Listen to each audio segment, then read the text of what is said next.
Meus irmãos, a paz do Senhor, graças ao bom Deus, nós estamos retornando para mais uma jornada, para mais uma aula, dentro da proposta do currículo. Nós estamos estudando a matéria liderança cristã. Liderança cristã, seguindo aí o exemplo ou o modelo de Jesus Cristo, tá? E hoje nós vamos estar abordando a lição de número 5, que tem por título lideranças no Antigo Testamento, onde nós vamos estar destacando aí alguns expoentes do Antigo Testamento e como eles foram importantes dentro deste contexto de liderança, tá? Então, vamos ficar atentos para que nós possamos compreender e entender toda esta proposta e extrair as lições que estão sendo apresentadas aqui no nosso manual. Então, basicamente, nós estamos aí na página de número 57 do nosso manual, onde nós vamos estar iniciando, tá? E basicamente nós vamos estar verificando aí ou analisando a vida destes personagens que estão elencados aí, que é Abraão, Moisés, Josué, Davi, Neemias e Débora, tá? Nós vamos estar destacando alguns pontos na liderança desses personagens. São muitos outros que nós temos, né?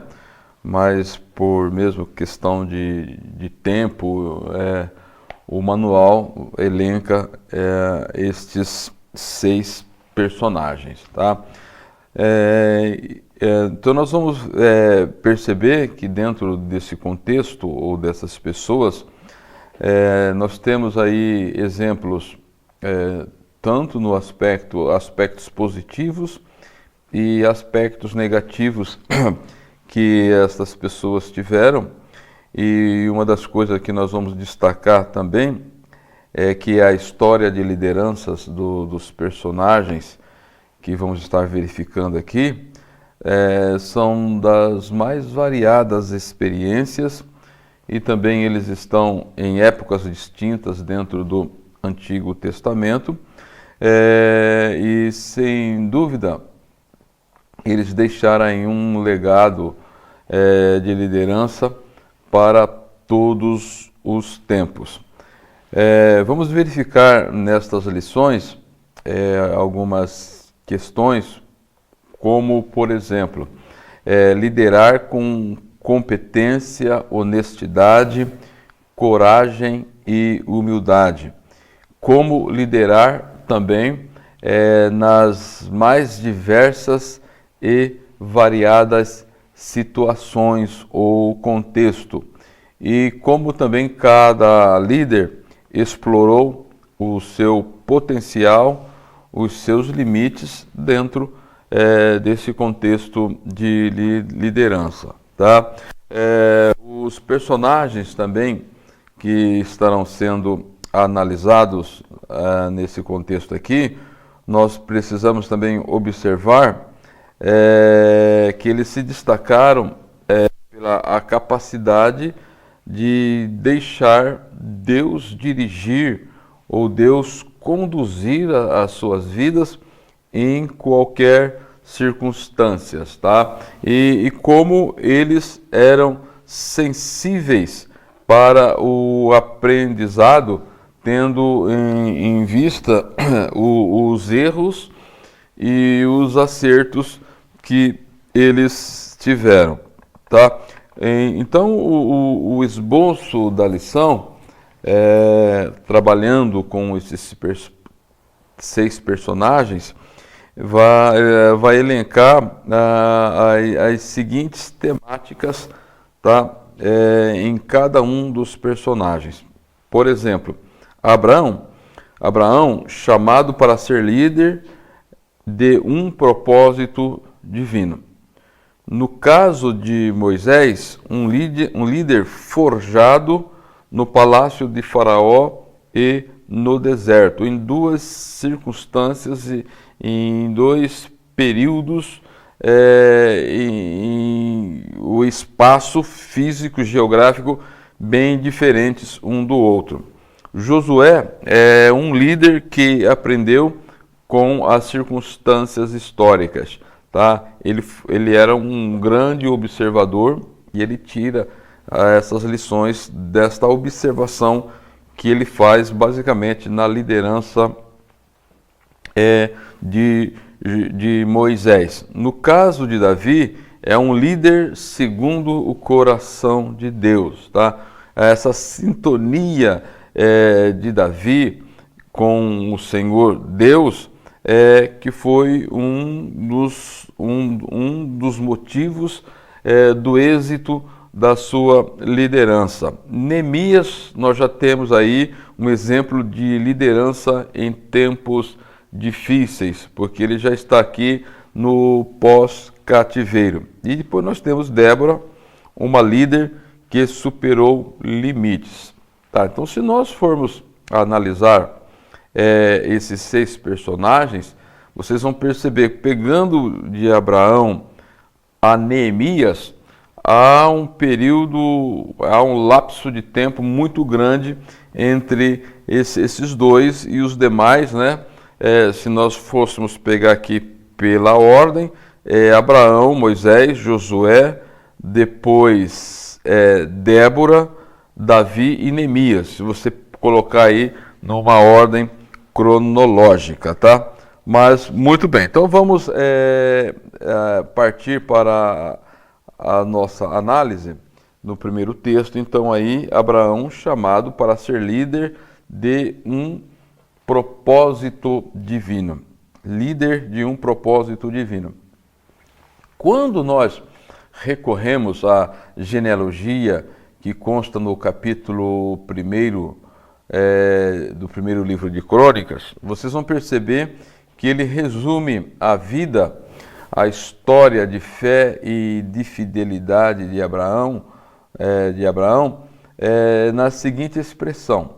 Lá no versículo 27 nós temos Abrão, que é Abraão. Tá? Então, quando você pega basicamente essa narrativa, Abrão, que é Abraão, você tem desde a chamada de Deus a Abraão, os propósitos que Deus fez com Abraão, as alianças que Deus fez com Abraão, e até o final da sua vida, quando a Bíblia encerra o final da vida de Abraão, dizendo que ele morreu velho, farto de dias, e Deus havia o abençoado em tudo. Então dá a ideia aí que este homem, ele fez com que o propósito de dar seguimento a um plano da redenção da humanidade, tá? E o fato se dá após o dilúvio, dentro de um contexto histórico que se deu com o juízo lá na Torre de Babel, com a confusão das línguas. Uma outra coisa que nós vamos perceber também aqui é a atenção que Deus ele dá a um homem representativo e também especial, que ele deveria tornar-se o ícone de uma grande nação, e essa nação também ela seria representativa e especial para Deus. Haja vista que quando Deus ele chama o povo de Israel, quando ele sai do Egito, uma das propostas que Deus faz é que eles seriam propriedade exclusiva de Deus, nação eleita, né, e povo sacerdotal. Tanto que os descendentes de Abraão foram a eles outorgados privilégios e bênçãos extraordinárias. Prova disto, quando nós analisamos a teologia de Paulo, quando ele vai mostrar que como Deus ele cria uma nova humanidade, uma nova raça humana a partir de Cristo, e ele vai dizer que os judeus eles eram detentores das alianças, das promessas de Deus e assim por diante, para mostrar como foi importante a liderança de Abraão no contexto deste povo. Muito bem, tá? Então vocês vão perceber dentro dessa questão como Abraão ele é importante. Então nós vamos perceber no contexto da proposta de Abraão, um líder que foi chamado com um propósito divino, uma das questões que nós vamos perceber em Abraão é que ele era um homem de fé, tá? Ele era um homem de fé. E uma das questões para se ter fé, primeiramente é necessário acreditar em Deus, crer em Deus. É basicamente aquela informação que nós temos lá em Hebreus capítulo 11, versículo 6, que aquele que se aproxima de Deus, primeiramente precisa crer que Ele existe e que Ele é galardoador daqueles que o buscam, tá? Então nós temos as seguintes questões em torno da vida de Abraão, ou nesse desafio dele acreditar em um projeto de Deus e ele ser o gestor deste projeto de Deus, o gestor humano desse projeto de Deus. Então você vai perceber lá em Hebreus capítulo 11, versículo 8, diz que pela fé Abraão, sendo chamado, obedeceu.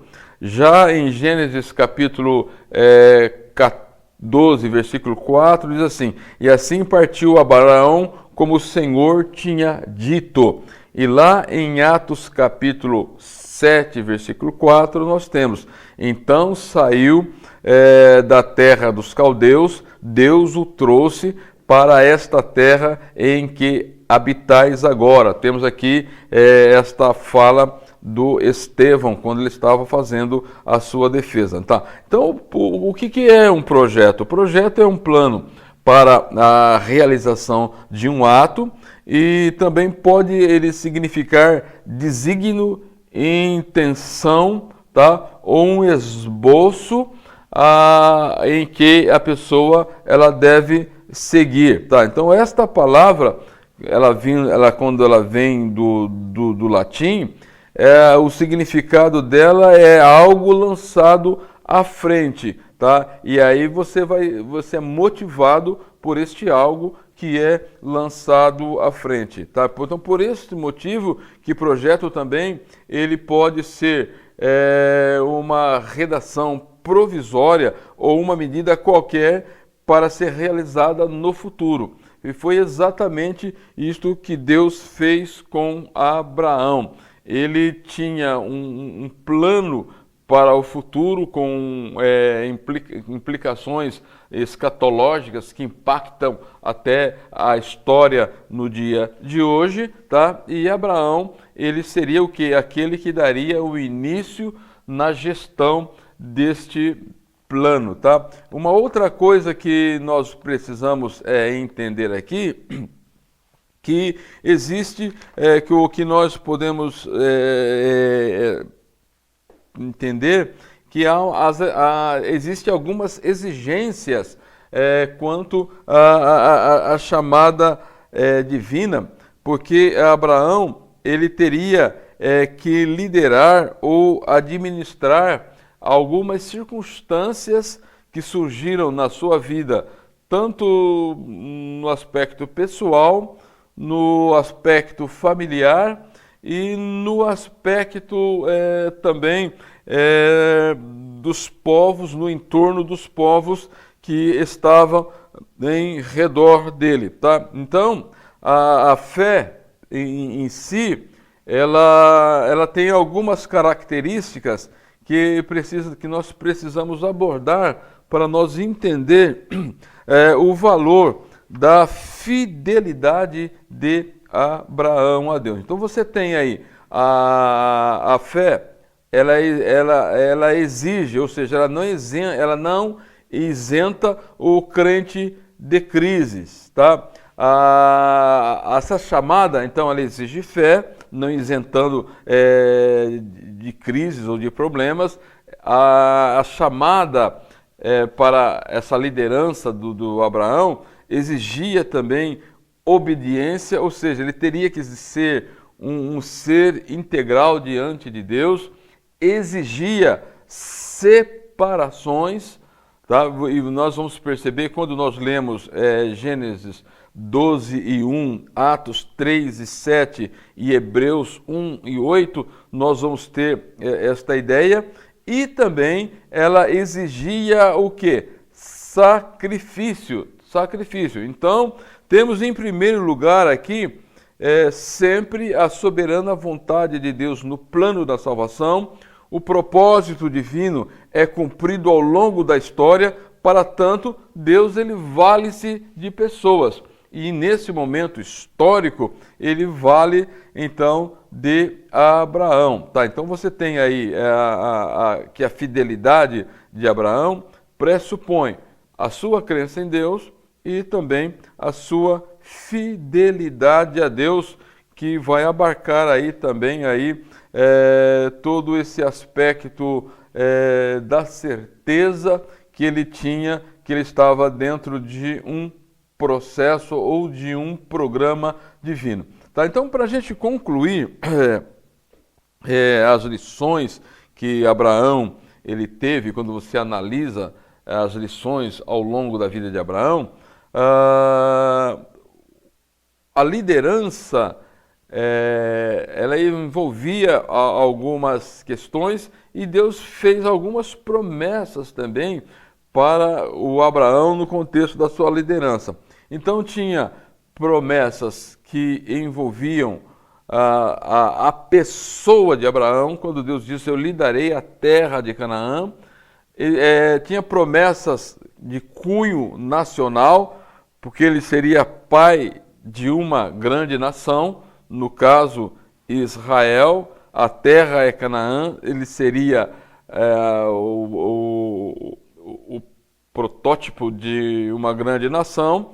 E envolvia também promessas universais, ou seja, dizem que todas as nações da terra seriam abençoadas por meio dele. Então, de posse dessa questão, que ele deveria, então, administrar as circunstâncias, organizar a sua família, planejar a sua vida familiar, delegar as questões quanto às promessas em relação a Isaac. Você vai perceber o cuidado que ele teve, o Abraão, até mesmo na escolha da esposa do Isaac, porque tudo isso estava dentro de um plano de Deus e ele, como bom líder, como bom gestor, ele teria que estar analisando todas estas questões. Tá? Então aí a experiência ela propiciou alguns resultados, ela desenvolveu habilidades para agir em circunstâncias adversas, levou ele à integridade de caráter, pois isso nós vamos perceber que ele aprendeu com alguns erros, tá? Com alguns deslizes que ele teve, tá? Então a adversidade ela revela a força que o líder ele deve ter para fazer o que é necessário fazer, principalmente quando nós pegamos aí o incidente que ocorreu na entrega do Isaac lá no Monte Moriá. Depois nós vamos analisar dentro do texto 2, essa lição ela é como se fosse aquelas peças de tricô em que você vai tecendo, dando os pontos corretos, aí você tem uma noção, quando você analisa todos esses personagens, você vai ter aí uma visão geral do que deve ser um líder, os componentes de um verdadeiro líder. Então nós vamos passar então a analisar a questão aqui de Moisés, um líder forjado no palácio e no deserto. Quando nós recorremos ao sermão ou ao pronunciamento de Estevão, lá em Atos capítulo 7, dos versículos 20 a seguir, vocês vão perceber que ele faz uma síntese de vários personagens. E aqui, a partir do versículo 20, ele vai estar fazendo do Moisés, que é um líder forjado no palácio e no deserto. Tá? Então, a partir do versículo 20, do capítulo 7 de Atos, ele vai descrever pelo menos 3 fases distintas da vida de Moisés. E ele vai apresentar algumas informações que lá no Êxodo, o Pentateuco, que tanto o livro do Êxodo, Levítico, Números, Deuteronômio, não apresenta da vida de Moisés. E já o Estevão, ele vai estar apresentando aqui. E uma das coisas que ele apresenta é que quando o Moisés ele vai viver no palácio como filho da filha de Faraó, o versículo 22 vai dizer o seguinte: e Moisés foi instruído em toda a ciência dos egípcios, era poderoso em suas palavras e obras. E quando completou a idade de 40 anos, veio-lhe ao coração ir visitar seus irmãos. Tá? Então vocês vão perceber que os primeiros 40 anos de Moisés, ele foi desenvolvido dentro do palácio. Tá? Então a ideia que se tem é que o próprio nascimento de Moisés estava dentro de um propósito divino. O Deus que é onisciente, que é onipotente, tá?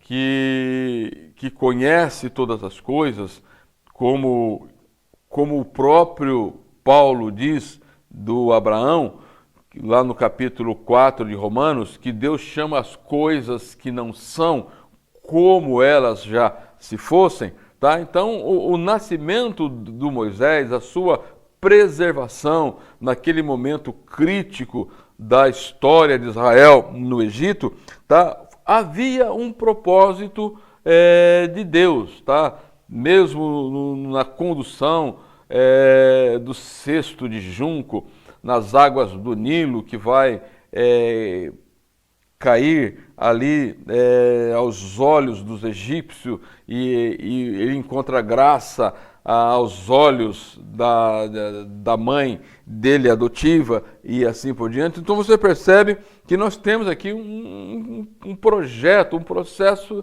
divino, tá? E aquilo que era necessário para o Moisés, ele desenvolver a sua liderança como um líder nacional, tendo o enfoque tanto no aspecto civil, no aspecto religioso da nação, porque a nação ela tem toda essa questão centralizada na moralidade do povo, e a moralidade ela estaria dentro do aspecto do conjunto de leis, de regras, de estatuto que Deus haveria de dar a esta nação. Tá? Então você vai perceber que essa preparação que o Moisés ele teve nos primeiros 40 anos da sua vida, que ele é instruído em toda a ciência dos egípcios, era poderoso em palavras e obras. Tá? Você percebe aqui algumas características, tanto do caráter, da personalidade deste homem, e a formação, tá, que ele teve. Se nós fôssemos analisar em termos de hoje, ele seria uma pessoa que passou por todos os bancos acadêmicos de formação, tá? Então ele era uma pessoa formada dentro da cultura secular, conhecia todas as técnicas, tanto das incursões de guerra, de defesa nacional e assim por diante, tá? E aí o que acontece? Daí Deus o tira dentro do contexto do palácio e o leva para o deserto, aonde ele vai ter uma experiência muito interessante, tá? E aí o que você vai perceber é que ele casa-se lá no deserto de Midian, tá? Onde ele gera 2 filhos, e no final de mais um período de 40 anos é que Deus aparece a ele e lhe dá a incumbência de liderar a saída, a libertação, tá? Que seria um momento muito conturbado na história do povo de Israel e também na história do Egito. E Moisés ele teria que ter a firmeza necessária, uma pessoa com um caráter e uma espiritualidade muito profunda para enfrentar todas as situações que ele enfrentou para chegar ao momento da libertação de Israel do Egito. E depois também o preparo que ele deveria ter sobre a orientação de Deus lá no sopé do Monte Sinai, onde ele vai organizar a nação de Israel, tá?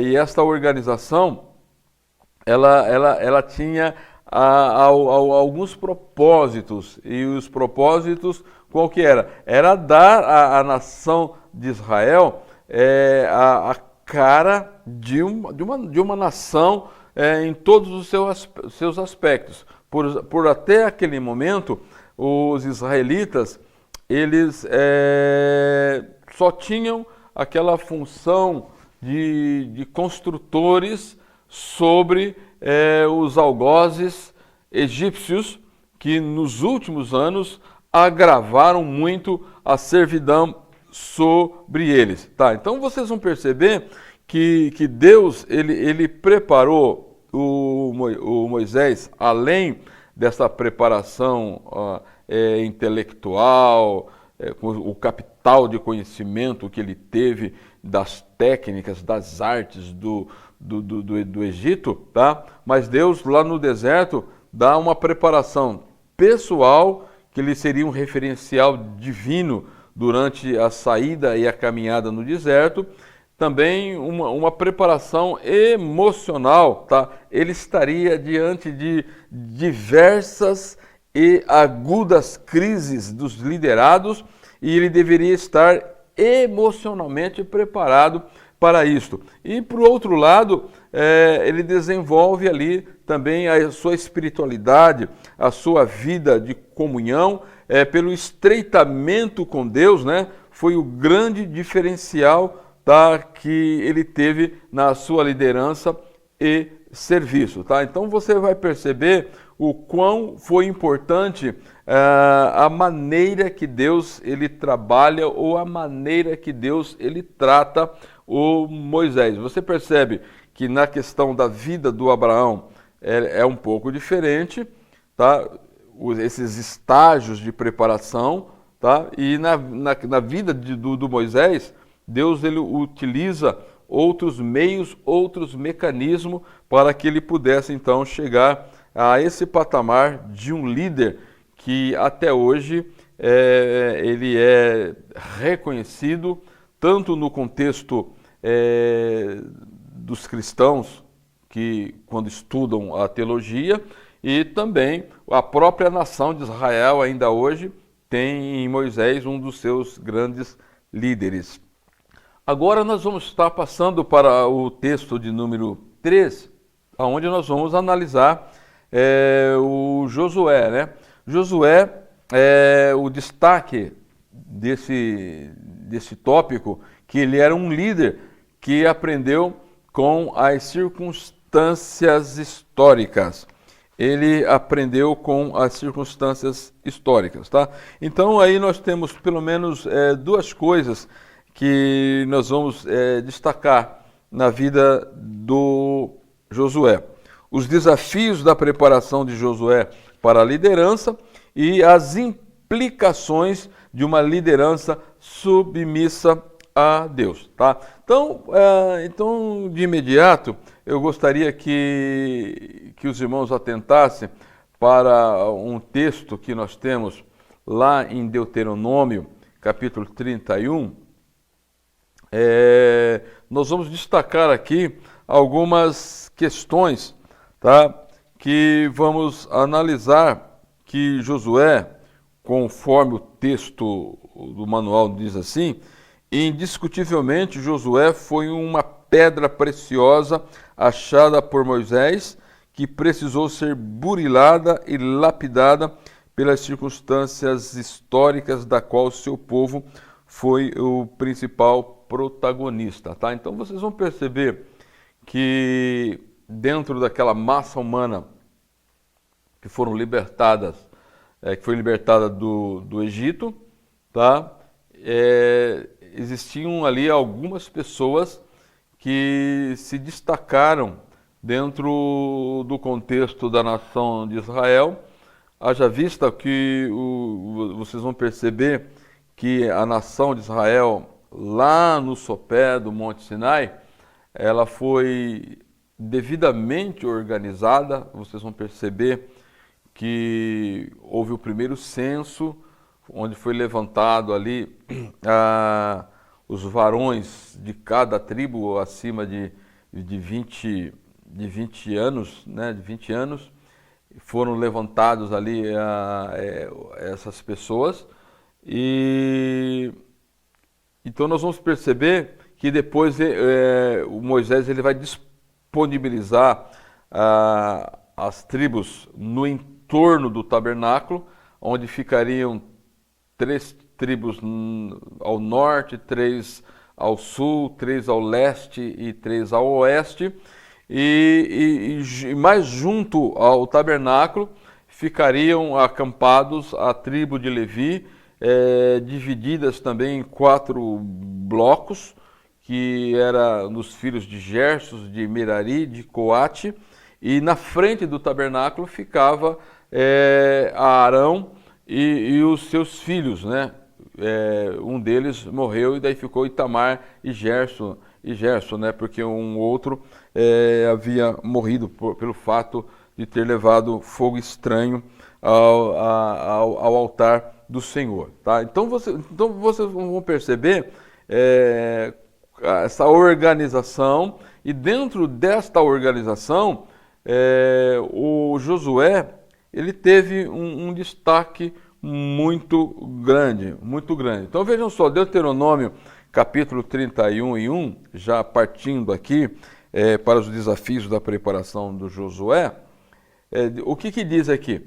Deuteronômio capítulo 31 diz assim: Depois foi Moisés e falou estas palavras a todo Israel, e disse-lhes: Da idade de 120 anos sou eu hoje, já não poderei mais sair e entrar. Além disso, o Senhor me disse: não passarás o Jordão. Então a ideia que se tem aqui é que chegou um momento na vida do Moisés, pelas circunstâncias que o próprio texto vai nos dizer, que Deus havia dito que ele não entraria na terra pelo fato de ter ferido a rocha, e era para ter falado com a rocha naquela segunda vez, tá? Então agora, pelo fato de ele não poder, que ele não poderia então entrar liderando o povo, o versículo 13 diz o seguinte: o Senhor Deus passará adiante de ti, tá?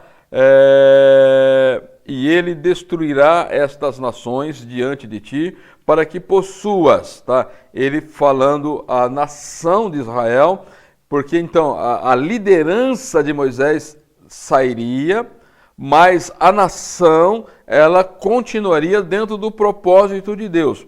E para que ela pudesse andar dentro do propósito de Deus, era necessário um outro líder, tá? Com a mesma envergadura, com os mesmos potenciais, não obstante o Josué sendo uma pessoa distinta, mas ele precisaria inspirar a mesma confiança que o Moisés, na condução, inspirou para com eles. Então vejam aqui, então vejam só o que diz assim, no versículo 3, Josué passará adiante de ti, como o Senhor tem dito. Quando nós recorremos para o versículo de número 7 do capítulo 31, diz assim, e chamou Moisés a Josué e disse aos olhos de todo Israel, esforça-te, anima-te, porque com este povo entrarás na terra que o Senhor jurou aos teus pais lhes dar, e tu os farás herdá-la. O Senhor, pois, é aquele que vai adiante de ti, ele será contigo, não te deixará, nem te desamparará, não temas e nem te espantes. E quando nós corremos um pouco, adiantamos um pouco para o versículo número 14, diz o seguinte, e disse o Senhor a Moisés, eis que os teus dias são chegados para que morras, chama Josué, ponde-vos na tenda da congregação, para que eu lhe dê a ordem. Tá? Então, uma das coisas que nós percebemos aqui, o fato é que Josué, assim como Moisés, líderes chamados por Deus. Tá? Então, temos aqui a nítida vocação de Josué para o ministério. Tá? Então, não restou dúvida alguma que ele, dentro do propósito de Deus, ele daria o quê? A continuidade na liderança de Moisés. Tá? E qual era a função dele? Era a introdução da nação nos limites da terra de Canaã e promover as incursões militares para a conquista da terra. Eles teriam que atravessar, entrar e implantar ali as várias campanhas. Quando nós estudamos o livro de Josué, nós vamos perceber as campanhas militares que foram feitas para a devida conquista. Uma outra coisa que nós precisamos saber aqui, que a nação de Israel reconhecia a liderança de Moisés. Entretanto, Deus está no controle de todas as coisas e tem pessoas certas para cada um dos seus atos no contexto da história. Tá? Então, a partir daquele momento da travessia do Jordão e as conquistas, a nação de Israel deveria ser liderada por Josué. Então, quando você percebe aqui que quando baixa-se a cortina da vida terrestre de Moisés, tá? Então Deus o orienta para que ele pudesse então colocar o Josué no lugar dele. Então vejam só, capítulo 34 e versículos 7 a 9 de Deuteronômio, o que diz assim: Era Moisés da idade de 120 anos, quando morreu, e os seus olhos nunca se escureceram, nem perdeu o seu vigor. E os filhos de Israel prantearam a Moisés 30 dias nas campinas de Moabe, e os dias do pranto do luto de Moisés se cumpriram. Josué, filho de Num, cheio do espírito de sabedoria, porquanto Moisés tinha posto sobre ele as suas mãos.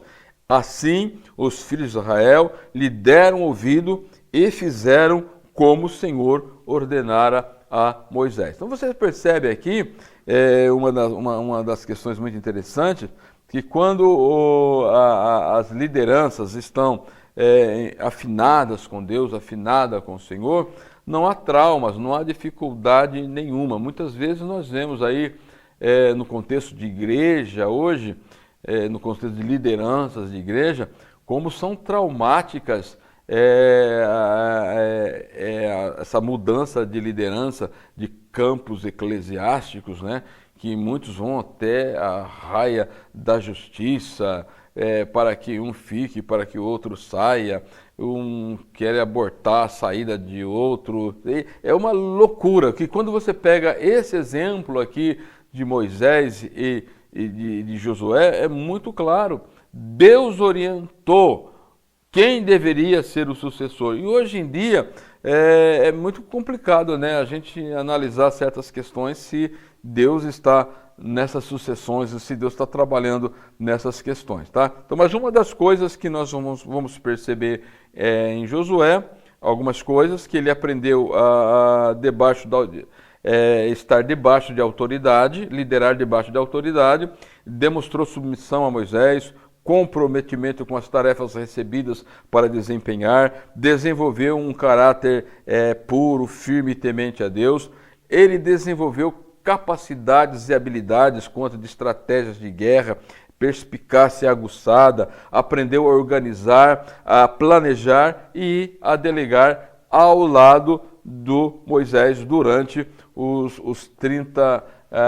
40 anos, basicamente, que ele esteve ao lado de Moisés, tá? Então, a ideia que nós precisamos ter em mente é basicamente esta, tá? Então, quando nós então partimos para o texto número 4, que nós vamos analisar aqui, o Davi como um líder segundo o coração de Deus, tá? Uma das coisas que salta aos nossos olhos quando nós estudamos a vida de Davi e damos um enfoque aqui dentro desta questão aqui, um líder segundo o coração de Deus, porque primeiramente ele foi um crente, um salvo, um judeu segundo o coração de Deus. Isso tem essa recorrência de um líder segundo o coração de Deus. Então, Davi, ele como rei, aqui quando nós vamos analisar a liderança como segundo o coração de Deus, nós temos que ver os aspectos de Davi já a partir da sua unção. Ele destacou por sua nobreza de caráter e pela sua envergadura política, como ele conseguiu estruturar a nação de Israel, tanto no aspecto militar, social e religioso, tá? Nós vamos perceber que Davi, ele teve um reino muito próspero, tá? Mas quando você analisa a saga ou a caminhada de Davi, desde a sua unção até assentar-se no trono de Israel, foi uma jornada exaustiva, dificílima, tá? Vocês vão perceber que o Saul, ele empreendeu grande parte do seu tempo como rei de Israel a perseguir. Ele colocou o seu exército a perseguir Davi, tá? Então vocês vão perceber algumas características de Davi nos momentos de perseguição, como ele era esse homem segundo o coração de Deus, porque ele não fazia nada para não prejudicar a sua vida e não prejudicar os seus liderados e também não prejudicar a nação, exceto em alguns momentos da sua vida, tá? quando ele mandou enumerar o povo lá e tal, né?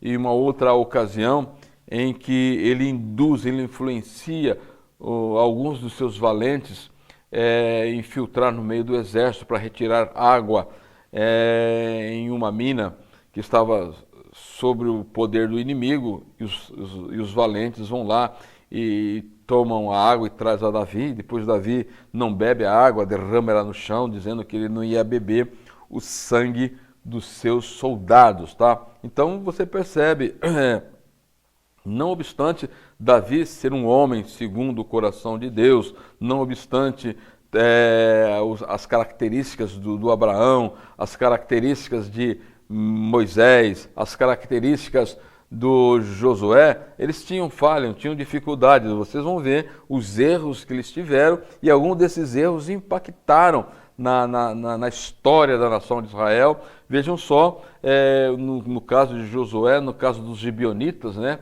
quando ele faz aquele acordo com os gibeonitas, né, ele é logrado por aqueles homens, né, e ele, como líder, ele tinha que ter essa sensibilidade de não cair nessa questão. Mas voltando aqui ao Davi, uma das coisas que nós vamos perceber aqui, que ele estava confiado como um filho de leão, né? Porque inclusive a marca da bandeira da tribo de Judá era o leão. Quando você pega a própria profecia de Jacó, no capítulo 49, com respeito a Judá, ele fala ali que Judá era um leão, né? E sentaria até que viesse Siló, tá? Então vocês vão perceber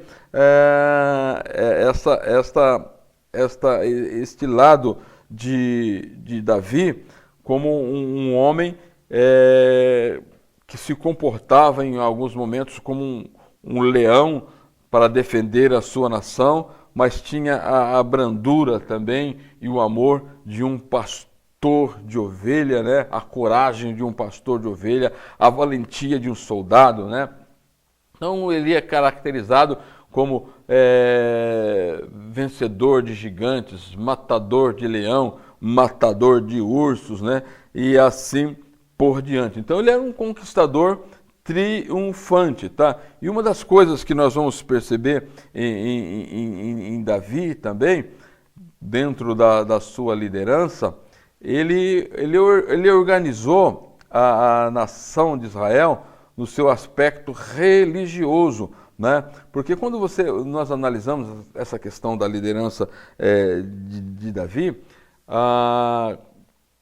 quando se estabeleceu a monarquia, então a ideia é que o tabernáculo ele não seria mais móvel, né? E vocês vão perceber que já há tempo o tabernáculo estava sendo enfraquecido pela nova estrutura da monarquia. E aí o que é que Davi propõe em construir o templo, mas quando ele é impedido de construir o templo, e isso passa para Salomão, mas ele faz uma tenda, uma casa fixa para a arca, e quando a arca ela está fixa ali, o que ocorre? Algumas funções dos levitas, dos meraritas, dos gersonitas, dos coatitas, elas se perdem, porque muitos deles tinham a função de carregar a arca, aquela coisa toda, tá?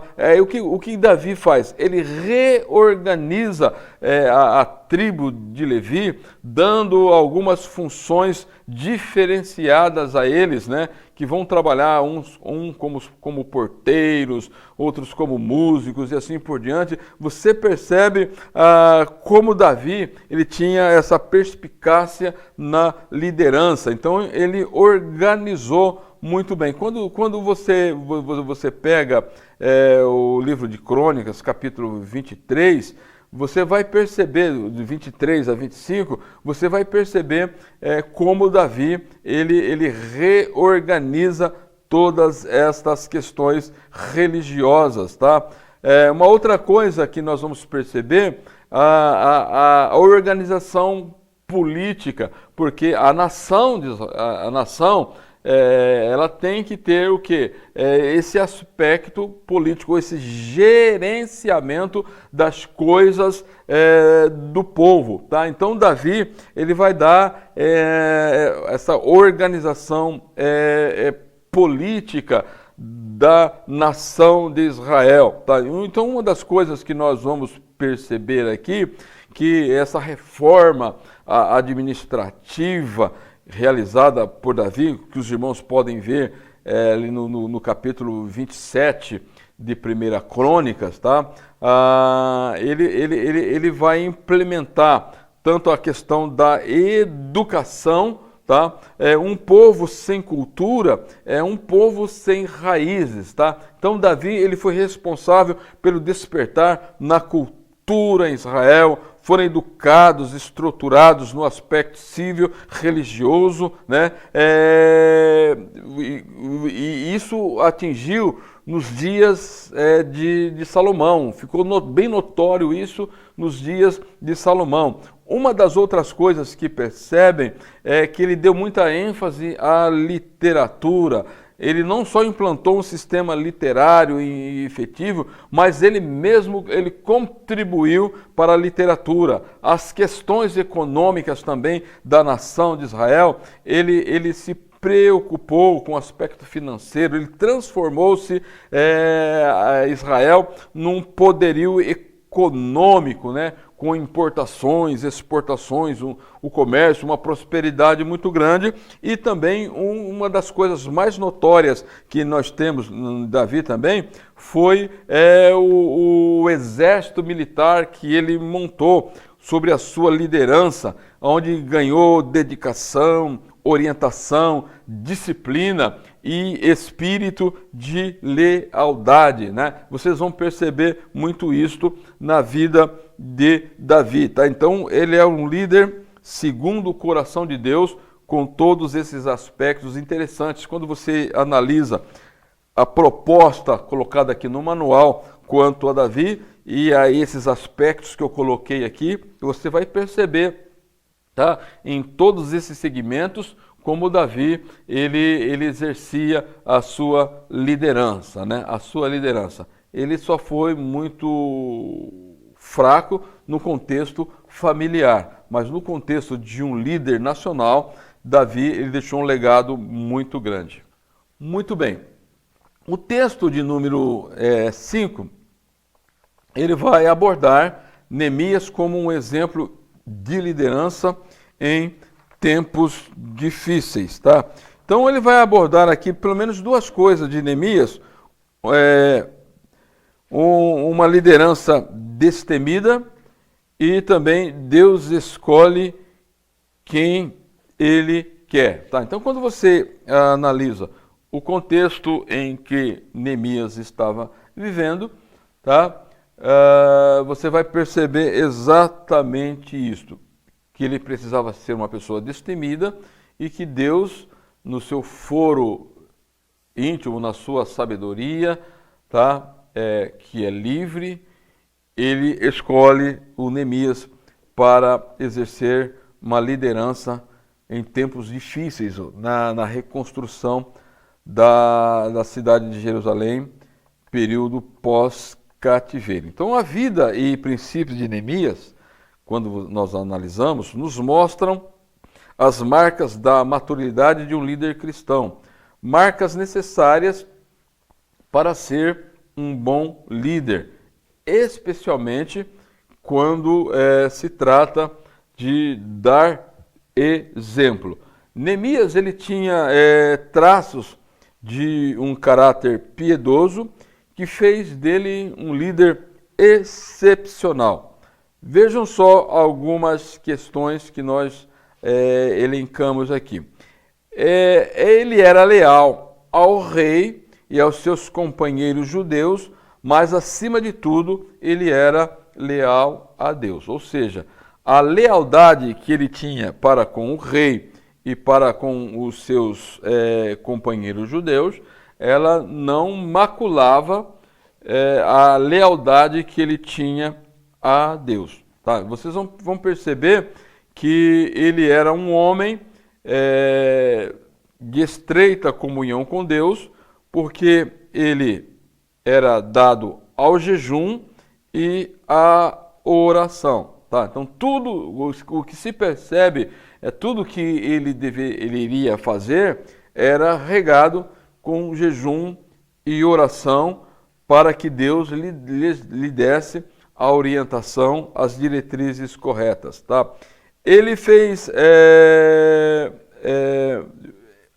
de maneira tão interessante as suas ações, que tudo que ele fez foi a fim de servir os seus companheiros e, consequentemente, a nação de Israel, segundo a vontade de Deus. Ele provou ser fiel, constante, em qualquer circunstância, o que implica aqui é confiança em Deus. Confiança em Deus.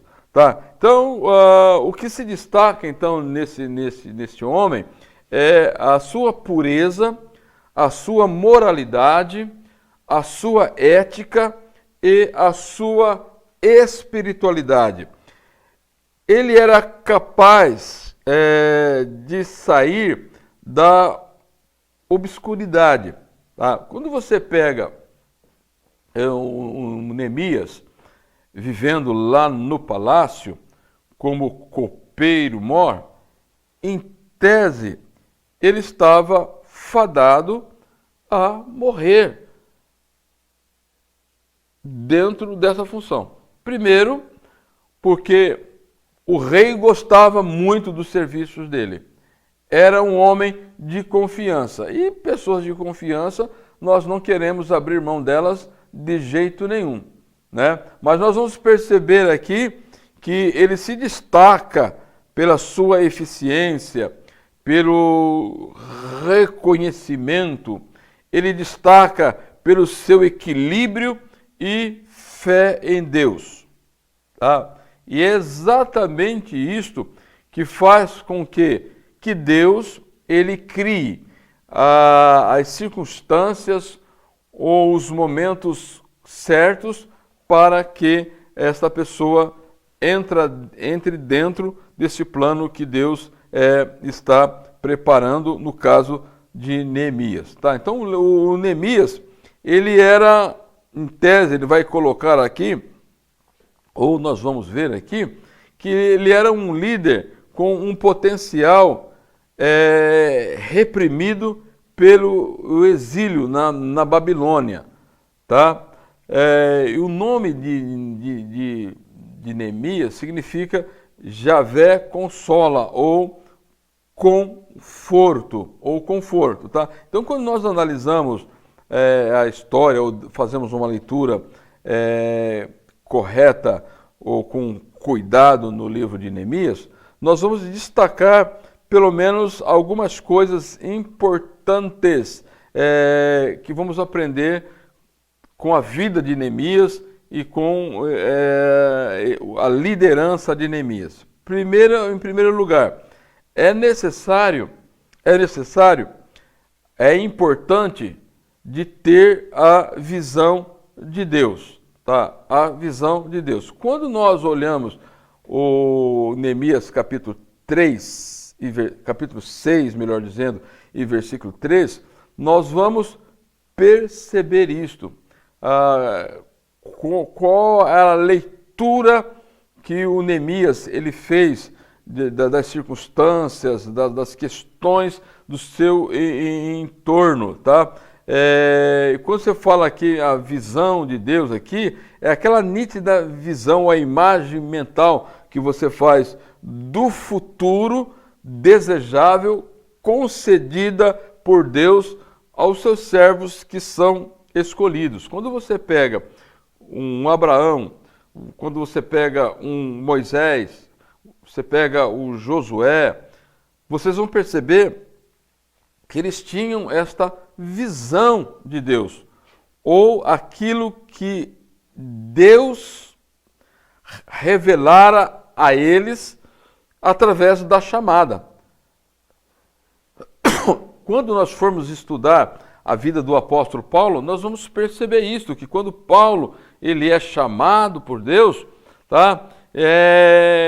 O Ananias chega para ele, já amplia a visão para ele, e aí ele vai testemunhar um pouco mais à frente que ele não foi desobediente à visão celestial. Daí aí nós vamos ver também a importância não só da visão de Deus, mas a importância do ensino da disciplina divina, ou como Deus ele disciplina a nossa vida. Neemias 13, 17 e 18, nós vamos perceber a importância da palavra de Deus que edifica, que fortalece, que consola, que encoraja e que nos ajuda a perseguir a visão de Deus para a nossa vida.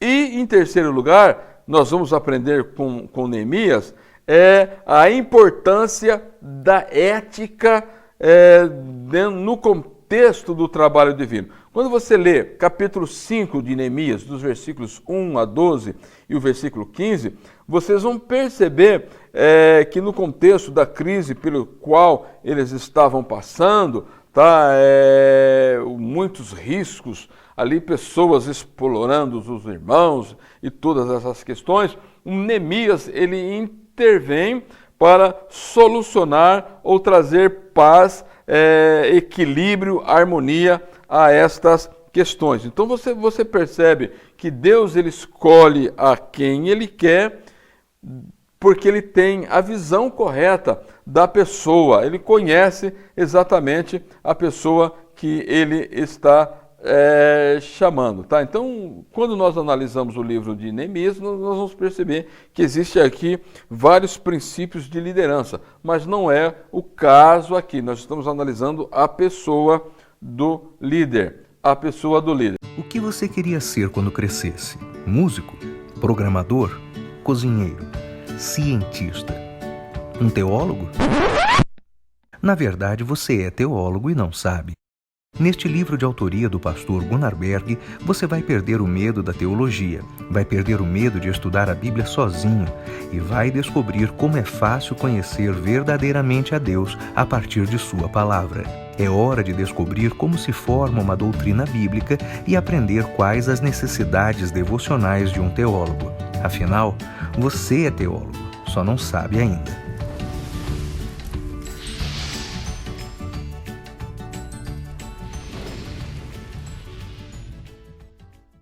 Tá, então nós vamos já para o último texto, que é a questão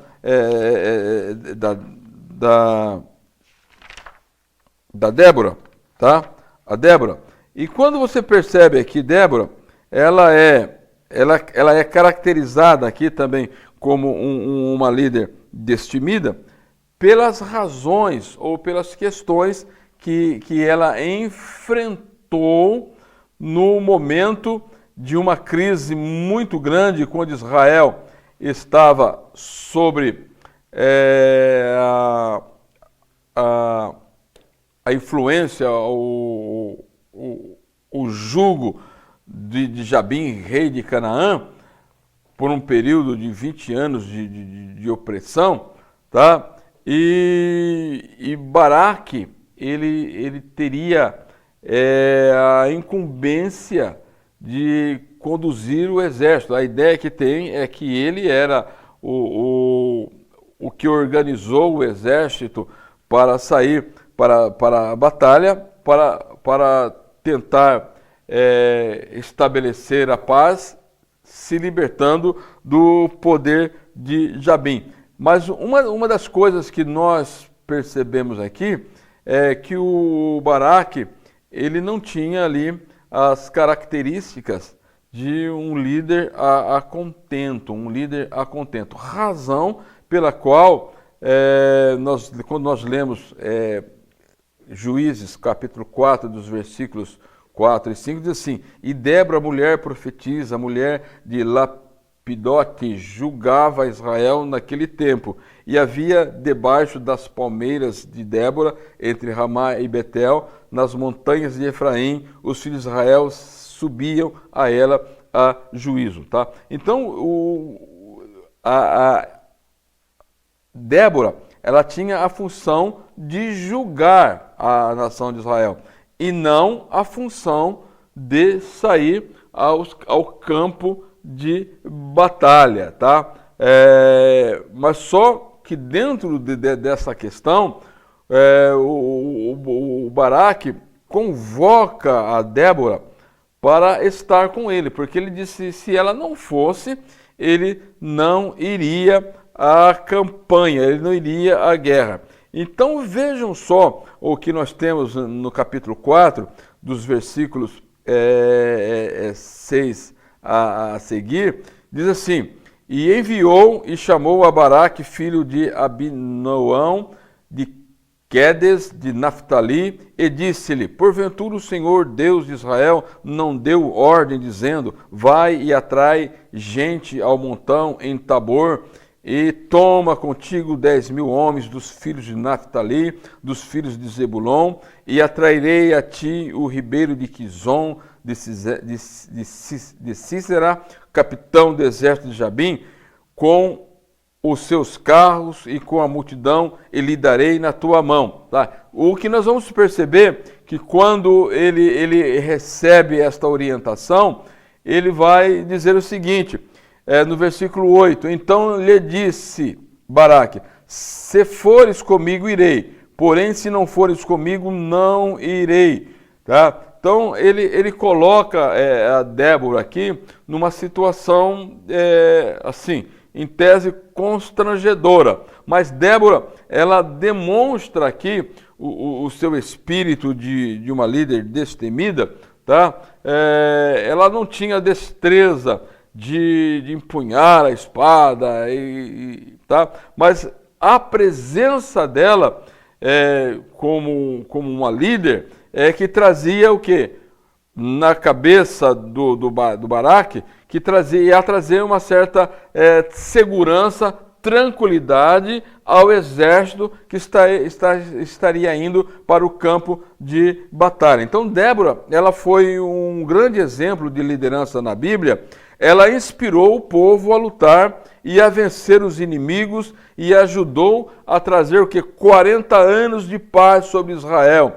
Os israelitas, então, a partir deste momento, eles passam a respeitá-la como uma grande líder, A Débora nos ensina 3 coisas importantes sobre uma boa liderança. Primeira coisa, a verdadeira autoridade, ela vem de Deus, tá? Então, quando ela acompanha o exército com Baraque para o campo de batalha, você vai perceber exatamente essa questão, tá? A Bíblia não diz que Débora era rica, nem de família influente, ela não se tornou líder pela força e nem pelo estatuto, ela se tornou líder porque ela era sábia, ouvia a voz de Deus, ela recebeu a autoridade de Deus, ou seja, a verdadeira liderança não vem de força física e nem de intimidação. O bom líder recebe sabedoria de Deus para liderar. Uma outra coisa que nós vamos destacar aqui em Débora ela sabia o que? Delegar. Tá? O líder, um bom líder, ele sabe delegar. Débora conhecia as suas limitações e não tentou fazer tudo sozinha. Ela sabia que as estratégias de guerra, isto era com Baraque.